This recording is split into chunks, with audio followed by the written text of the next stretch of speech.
Hello everyone, welcome to my YouTube channel. Given problem जो है एरोडो की है और टॉपिक है current electricity. A series parallel combination battery consisting of a large number capital N equal to 300 of identical cells. मतलब 300 हमको identical cell दे रखे हैं और उनको मिलाकर एक सीरीज पैरेलल कॉम्बिनेशन बना रखा है। Each with an internal resistance R की वैल्यू दे रखी है, इंटरनल रेजिस्टेंस की वैल्यू दे रखी है, तो कैपिटल एन दे रखा है 300।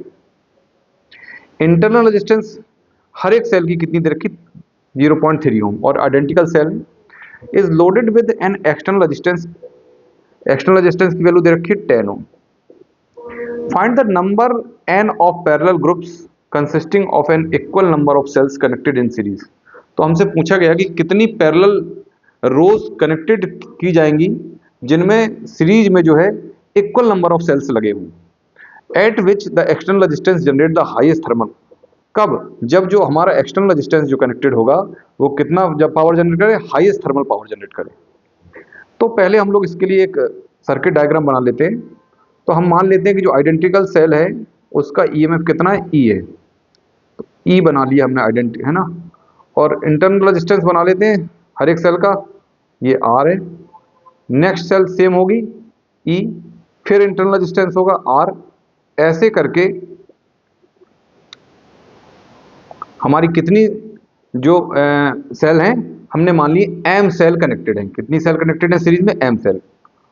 और ऐसे ही जो ये जो ब्रांचेज हैं, ऐसी हमारे पास कितनी ब्रांच है? क्वेश्चन में दे रखा है एन पैरेलल ब्रांच। तो ऐसी एन पैरेलल ब्रांच जिनमें एम सेल्स जो है सीरीज में कनेक्टेड हैं, वो कैसी आपस में कनेक्टेड है? पैरेलल में एन। तो ये हमने बना लिया ऐसे। इसमें भी रेजिस्टेंस लगा लेते हैं, ये आ गया। और इसमें एक एक्सटर्नल रेजिस्टेंस लगा देते हैं जो कि इसकी वैल्यू गिवन है, आर इक्वल टू कितना दे रखा है? 10 ओम। तो अगर इस वाली ब्रांच को देखें तो इसमें ईएमएफ कितना होगा? नेट ईएमएफ होगा एम इंटू ई। और नेट रेजिस्टेंस कितना होगा? एम है, तो ये हो जाएगा सीरीज में जोड़ेंगे तो कितना हो जाएगा? M into R. तो ये ऐसे ही करके है ना, कितनी रोज कनेक्टेड है? एन रोज कनेक्टेड है। और टोटल सेल जो इस्तेमाल किए गए 300। तो हमको मालूम है टोटल सेल बराबर क्या होता है? Cell in series into number of rows. तो सेल इन सीरीज में कितने? M into number of rows कितनी? एन इक्वल टू कितना आ गया? 300। तो यहां से हमारे पास एक इक्वेशन आ गई। हाईएस्ट पावर थर्मल पावर के लिए हमें करंट की वैल्यू देखनी पड़ेगी। तो आई इक्वल टू होता है net EMF upon net resistance. Net resistance देख लेते हैं कितना होगा। तो इसमें तो हमारे पास रेजिस्टेंस कितना है? एम आर है, और ये सब एम आर कितने पैरेलल में कनेक्टेड हैं। तो 1 अपॉन आर इक्विवेलेंट जो होगा कितना होगा? एन रोज है अपॉन एम आर। तो यहां से हमारे पास वैल्यू आ गई आर इक्विवेलेंट की एम आर अपॉन एन। तो आर टोटल कितना आएगा? आर टोटल आएगा R equivalent plus capital R. तो वैल्यू प्लेस करा देते हैं। तो आई की जो वैल्यू आएगी हमारे पास, नेट ईएमएफ कितना है?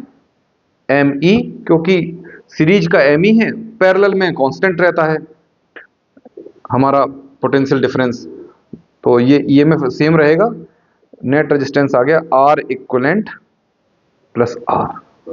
वैल्यू प्लेस कराता हूं तो ये आएगा M E upon R equivalent की value I M R upon N plus R. अब हाईएस्ट थर्मल पावर के लिए एक कंडीशन लगानी होती है हमें। हाईएस्ट थर्मल पावर के लिए कंडीशन क्या होती है कि जो हमारा इंटरनल रेजिस्टेंस हो, टोटल रेजिस्टेंस, वो हमेशा किसके बराबर होना चाहिए? एक्सटर्नल रेजिस्टेंस के बराबर होना चाहिए। तो for highest thermal power generation के लिए, हाईएस्ट थर्मल पावर जनरेशन के लिए क्या होगा? टोटल इंटरनल रेजिस्टेंस किसके बराबर होगा? एक्सटर्नल रेजिस्टेंस के बराबर होगा। ये कंडीशन थ्योरेटिकली कैलकुलेट भी हुई है। तो यहां से हम लिख सकते हैं M R by N equal to क्या हो जाएगा आर। अब ये वैल्यू हमको गिवन है, तो एम आर की वैल्यू हमें स्मॉल की 0.3, एन इक्वल टू आर की वैल्यू कैपिटल की 10। तो यहां से हमारे पास एन की वैल्यू हमें कैलकुलेट करनी, तो एन इक्वल टू हो जाएगा एम इंटू 0.3 अपॉन 10। एम की वैल्यू हम लोग फर्स्ट इक्वेशन से निकाल लेते हैं, तो एम की वैल्यू हम लिख सकते हैं यहां से एम इक्वल टू हो जाएगा 300 अपॉन एन। तो इसको हम लोग है ना, ये जो वैल्यू निकाली हमने इसको हम लोग प्लेस करा देते हैं एम की जगह। तो एन की इक्वल टू हो जाएगा, एम की वैल्यू कितनी है 300 इंटू 0.3 अपॉन एन इंटू 10, ये वैल्यू आ गई। इसको सॉल्व करते हैं तो ये बनेगा हमारा 100 और 0 से 0 कट जाएंगे, तो ये बन गया 9 अपॉन एन। क्रॉस मल्टीप्लाई करेंगे तो ये बन जाएगा एन स्क्वायर इक्वल टू 9। तो यहां से एन की वैल्यू आ गई हमारी कितनी, रूट ले लेंगे 3। तो हाईएस्ट थर्मल पावर जनरेशन के लिए हमें जो टोटल नंबर ऑफ रोज लेनी पड़ेगी, पैरेलल ग्रुप्स वाली जो रोज हैं वो लेनी पड़ेगी कितनी, एन इक्वल टू 3। यही हमारा जो है आंसर है।